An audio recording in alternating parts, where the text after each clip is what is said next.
فإنه ملاقيكم الله أكبر আল্লাহ বলেন এই পৃথিবীর মানুষ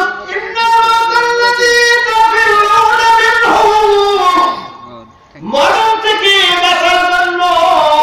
মৃত্যু থেকে বাঁচার জন্য তুমি সকল চেষ্টা করো যত চেষ্টা করো না কেন মৃত্যু তোমাদের সাথে গিয়ে সাক্ষাৎ করবে মরণ থেকে যতই পালাও মরণ তোমায় লইবে যদিও শুধু আকাশ পানে পালাও সেথায় লাগাইয়া সিঁড়ি এ মহারোগের ঔষধ নাই চিকিৎসা নাই ধরাতে কাঁদিয়া কাতর হইলে কি হবে পারিবে না তাকে ভিড়াবে পৃথিবীতে আজ পর্যন্ত কেউ মৃত্যু থেকে বাঁচতে পারছে পর্যন্ত কেউ পারবে প্রত্যেকটা সৃষ্টি যাকে আল্লাহ প্রেরণ দিয়েছে প্রত্যেকেরই একদিন মৃত্যু হবে সবার জীবনের অবসাদ হয়ে যাবে আমার ভাইরা মৃত্যু হয়ে যাবে কেউ পালন করতে পারবে না তবে আপনার আমার এই মৃত্যুটা কখন কোন সময় কোন জায়গায় কোন দিন হবে এইটা পৃথিবীর কোন মানুষের জানা আপনি কারণ মাঠের ভিতরে কেউ বলতে পারবে হুজুর অমুক দিন অমুক সময় আমার মৃত্যু হবে না আল্লাহ রাব্বুল আলামিন বলেন তাদরি নাফসুম বিআইয়ি আরদিন তামুত আল্লাহু আকবার আল্লাহ রাব্বুল আলামিন বলেন পৃথিবীর মানুষ মৃত্যু একদিন হবে এটা সত্য কথা সত্যকে যদি বাদ করা হয় সত্য চিরসত্য মহাসত্য দুর্ব সত্য তাহলে সত্যকে ভাগ করলে মৃত্যু সত্য চিরসত্য মহাসত্য দুর্ব সত্য অবশ্যই আপনার আমার মৃত্যুর পরোয়ানা জারি হয়ে যাবে আমার ভাইরা আল্লাহ পাক সে কথা বলছে গো মানুষ কাইফা তাকফুরুনা বিল্লাহ কেমন করে আল্লাহ রাব্বুল আলামিনকে অস্বীকার করো ওয়া কুনতুম আমওয়াতান তুমি ছিলে মৃত্যু ফাহিয়াকুম মৃত্যু থাকার পরে আমি তোমাদের জীবন দান করেছি তুম্মা ইউমিতুকুম অতঃপর তোমরা আবার মৃত্যুবরণ করবে কার কথা সন্দেহ আছে নি আর যে কথা সন্দেহ আছে ও ভাইরা বন্ধুরা বাবা না মৃত্যু হয়ে যাবে শুধু মৃত্যু হতো আমাদের কোনো আফসোস থাকতো না কিন্তু এই মৃত্যুর পরে আপনার আমার জন্য পরকালের জিন্দেগি প্রথম মৃত্যুর কান্তার নাম হলো কবর কি নাম কবর হাজার কন্যা কি নাম কবর ও আমার ভাইরা মৃত্যু যখন মানুষটা হয়ে গেল প্রথম মৃত্যুর কান্তা হলো কবর এই কবরের মধ্যে আপনি আমি যারা নেককার বান্দা হবে নেককার যারা হবে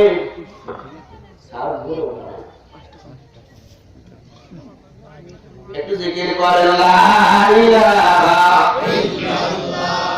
লা ইলাহা ইল্লাল্লাহ জোরে লা ইলাহা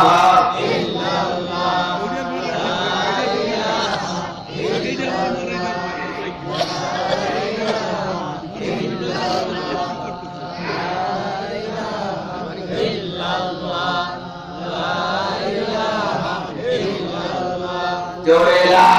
ইলাহা ইল্লাল্লাহ লা ইলাহা ইল্লাল্লাহ লা ইলাহা ইল্লাল্লাহ জোরে লা ইলাহা ইল্লাল্লাহ লা ইলাহা ইল্লাল্লাহ লা ইলাহা আমার ভালো বন্ধুরা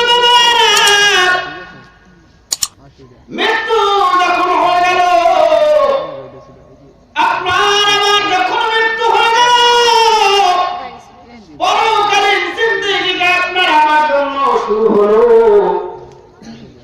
খেয়াল করে দেখেন, মানুষটা যখন মারা যায় সম্পদগুলো তার সাথে যায় না, ছেলে সন্তানগুলো তার সাথে কথা বলে না। আপনি মারা গেছেন, সমস্ত সম্পদের মালিকানা থেকে আপনি বঞ্চিত। যারা জীবিত আছে তারা সঙ্গে সঙ্গে আপনার মারা যাওয়ার পরে ওয়ারিশ হয়ে গেছে। কথা বলেন ঠিক কিনা? সম্পদগুলো আপনার সঙ্গে গেল না, যে সন্তানগুলো নিজের সন্তান কবরের ভিতরে কবরের মধ্যে নিজের সন্তান কবরের মাটির উপরে দুইটা হাত রেখে লাফ মারে উঠে যাবে, নিজ হাতে মাটির চাকাগুলো আপনার কবরের উপরে দিয়ে আপনাকে ঢেকে দিবে এবং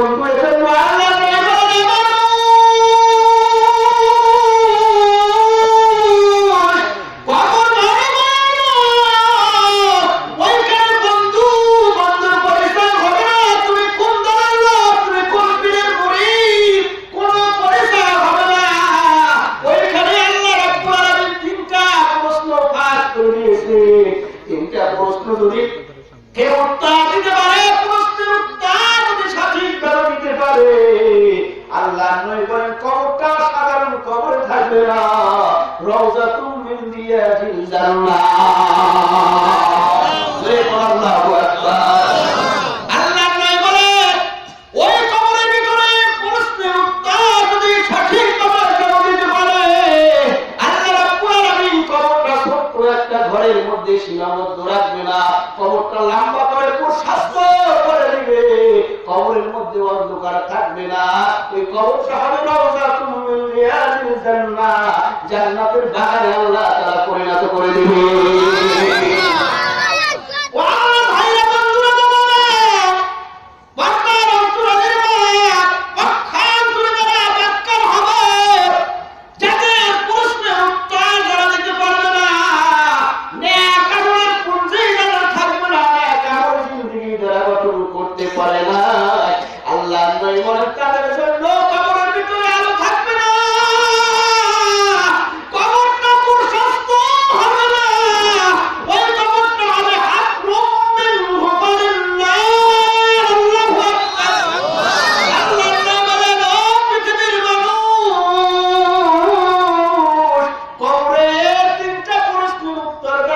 পারবে না,